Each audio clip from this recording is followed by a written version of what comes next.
সুপ্রিয় দর্শক, আসসালামু আলাইকুম। আজ 19 মার্চ রোজ বুধবার চলে আসছি শরৎগঞ্জ হাট, চাঁদপুর থানা, পাবনা জেলা। চলুন জেনে নেবো আজকের পাটের পাইকারি বাজার দর, ক্রেতা বিক্রেতার সঙ্গে কথা বলে। দর্শক, এইমাত্র দেখতে পাচ্ছি এক বড় ভাই পাট বিক্রি করছে। কত করে বিক্রি করছেন? 46 না 3600? 3600 না? কয় মন নিয়ে আসছিলেন? 10 মন। দর্শক শুনতে পাইলেন, কিন্তু 3600 টাকা করে পাট বিক্রি করছে। পাটের কোয়ালিটি দেখতে পাচ্ছেন, এটা কিন্তু একটু নিম পাট, এটা এসএমআর পাট আর কি বলা যায়। দেখতে পাচ্ছেন, যার কারণে কিন্তু সে 3600 টাকা করে বিক্রি করছে, সর্বোচ্চ 41 কেজিতে মন। দেখতে পাচ্ছেন এখানে একটু ব্যতিক্রম একটা দৃশ্য দেখতে পাচ্ছি। এক বড় ভাই কিন্তু মহিষের গাইড করে পাট নিয়ে আসছে। এটা আসলে বিরল ঘটনা। আসলে এভাবে আসলে কেউ আর পাট নিয়ে আসে না, হয়তোবা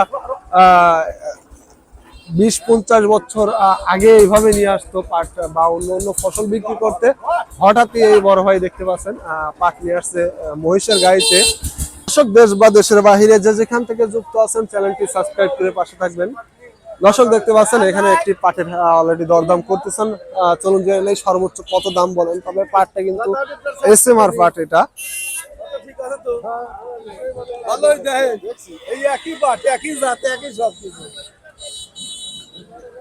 কত দাম দিছিল?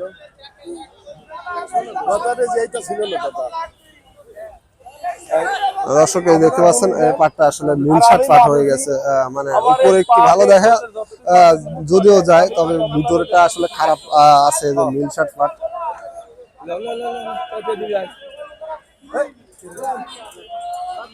আন্তরিকভাবে দুঃখিত যে এই হাটটিতে আসলে খুব কম আমদানি হয়।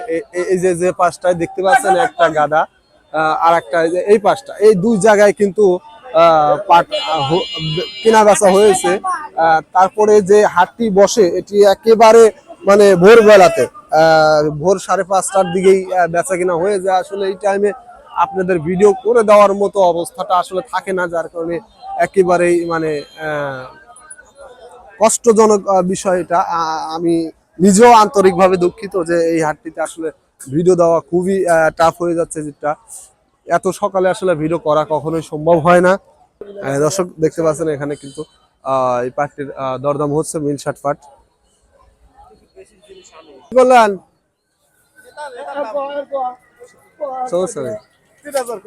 কত করে বিক্রি করলেন বলেন? কত করে বিক্রি করছেন? কম 3150 না 3100? হ্যাঁ, 3100। দর্শক শুনতে পাইলেন, মিলসাট পাট কিন্তু 3100 টাকা বিক্রি করছে। পাটের কোয়ালিটি দেখতে পাচ্ছেন, এটা মিলসাট পাট।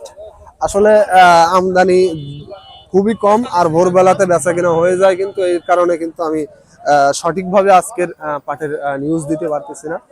তার জন্য আন্তরিকভাবে দুঃখিত। আমার দৃষ্টিতে দেখবেন, আমার কথায় ভুল ত্রুটি হয়ে থাকলে ক্ষমা করে দিবেন।